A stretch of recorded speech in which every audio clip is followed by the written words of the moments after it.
Hello everybody, my name is Benjamin Bloom and my phone went bleep again and it flashed up. Hull City have appointed Grant McCann as their new boss. So you know what that means. Up we go, reaction video. I think that's the fourth or fifth championship team. Who have we had? Swansea, West Brom, Borough and now Hull. So 1, 2, 3, 4. All appointing managers in fairly short order, and we still one open at Birmingham, and whatever's going to happen at Derby is going to happen soon. So we nearly have an idea of what the championship landscape, I should say the starting championship landscape, we'll give that until, I don't know, October before it changes again. But an interesting new manager coming in. My first instinct is I like the appointment. I always like it when it's a new face. I like it when someone's promoted from below, despite my experience with Paul Hurst last season. And it's someone who's got a reward for doing good work previously in their career. So McCann has signed for Hull from Doncaster. He's brought assistant Cliff Byrne with him. He's only 39, but he does have 2 or 3 seasons of experience, all at the League One level. I've just listened to his first interview, and I think I'm going to give up listening to manager first interviews before they've played a game, because they all sound brilliant in their first interviews, don't they? These guys obviously have talked their way through the owner in the interview process in the last week or two, I guess, or however long that took, and you know, they're just in the zone at this point. It's when there's context, when we really need to pay attention to what they say. But the usual promise of open attacking football that we seem to get from all managers. Doncaster finished in 6th, lost to Charlton, who were the eventual winners of the playoffs. I think that went to penalties in the end, so very, very close to getting them to Wembley. His history only goes back to 2016 as a manager. He was, I guess, a jobbing pro as a midfielder at Scunthorpe, Peterborough, Burnley, possibly. Fact check me on that. Don't remember all his clubs. So he's hired at Peterborough in May of 2016. Finished 16-17 season in 11th spot, 11 points off the playoffs.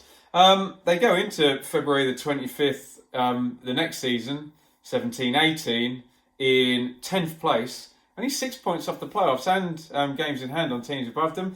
But it was no wins in 7. And Dara McAntony, as we know he likes to, axe.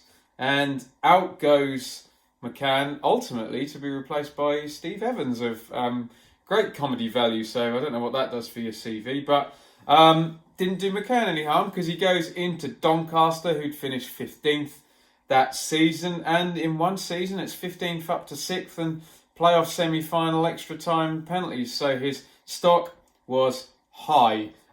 So in he goes to Hull, where he inherits Nigel Adkins' team, bumped up by a couple of loan players who have gone. But in the main, you're looking at a quite streaky team last year that had still maintained some decent level with their parachute money, and with a couple of shining lights. Obviously, Grzycki, Campbell, the runner, but the big one, Jared Bowen. How many of them will be utilised by McCann when we get to August? Who knows, because they've been linked away quite heavily for quite a while there. So that's the squad he inherits. At their best last year, they were fantastic. They went on that storming run around Christmas time. I remember that run at the back end of that, off they go to Ellen Road and beat Leeds.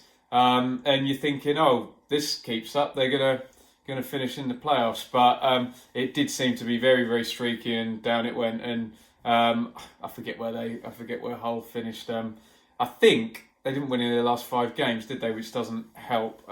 So down into the mid-table, possibly the bottom half. Should have checked that before I did the video, obviously. But that's the story of their season last year and what he's inheriting.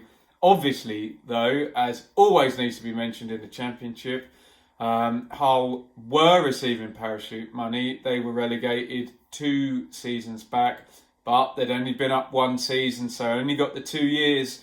So no more parachute money. Hull fans will probably say, well, the Allams wouldn't spend it anyway, but it's amazing what difference that just makes having it on the books, even if it doesn't directly go into players, just as a stabilising influence. And look, it's the not having it that's the thing, even if it's not used in maybe the most ambitious way possible. So decent squad of players, lots of kind of decent age players, DeVries, Stewart, Irvine, Burke, a few people, who should have a good upside, a couple of experienced guys, Lehigh, Marshall. Although you would think if he wants to build his own Hull team, that he's going to have to do that on the proceeds of the sale of Jared Bowen. Or should I rephrase that, on probably a third or half of the proceeds of the sale of Jared Bowen. So I would think expectations, if he loses his best player and they go to if they go from second year parachute 34 million to no parachute, you would expect it to be a lower league position than last season. So expectations, if he hits the top half, I think that's a good job. I just saw one thing that made me roll my eyes a little bit. Another 12-month rolling contract from the Allams. They don't want to put money into long contracts and they want to hedge their bets. But what serves to happen then is what happened with Nigel Adkins, where he looks at it and he has a fairly good season. His stock is fairly high and he says, okay, looks like a more tricky job next year. I'll go now with my reputation bumped up a little bit. So only the 12-month contract for McCann. So not necessarily the most glowing vote of confidence, but that's the way they run the club there. And I suppose when you're talking about Hull, you're always talking about the Allams. And really, what McCann does will be totally governed by the type of ownership and budget and expectation they give him. If they give him no money, sell his best player and expect him to be 10th to 4th, and then fire him if he's not, then I don't know quite how realistic that is. So hopefully there's some empathy with his plight. I know they've been in the Premier League, but this is a club that runs without ploughing in extra money and risking those FFP losses. So that's hard.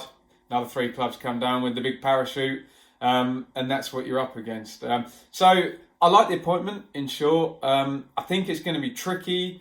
I think Bowen will be sold, and I think McCann get to invest too much of that cash. So I think a fairly tricky job. And if he is around halfway or in the top half, then I think he's doing great. So we'll see.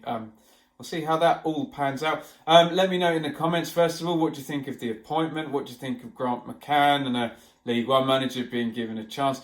And what do you make of his chances, and how is it going to shake out? Another manager going in with these interesting, let's say, Hull owners. Let me know what you think in the comments. Loads of videos at the moment, loads of stuff happening. Should be doing something for the Millwall fans who've asked about Bielkowski when that goes through. Obviously, we're expecting a Birmingham manager soon, and we're expecting someone to be driven from Derby to Kensington at any point in the next 3-4 days as well. So well worth hitting that subscribe button, hitting the bell for notifications. We're talking about all of that on the channel as we ramp up, and friendly season is only a couple of weeks away. Thank you for watching. Get involved in the comments. Keep that debate going. Smarten me up if I've got anything wrong, and give me your input on Grant McCann in at Hull City.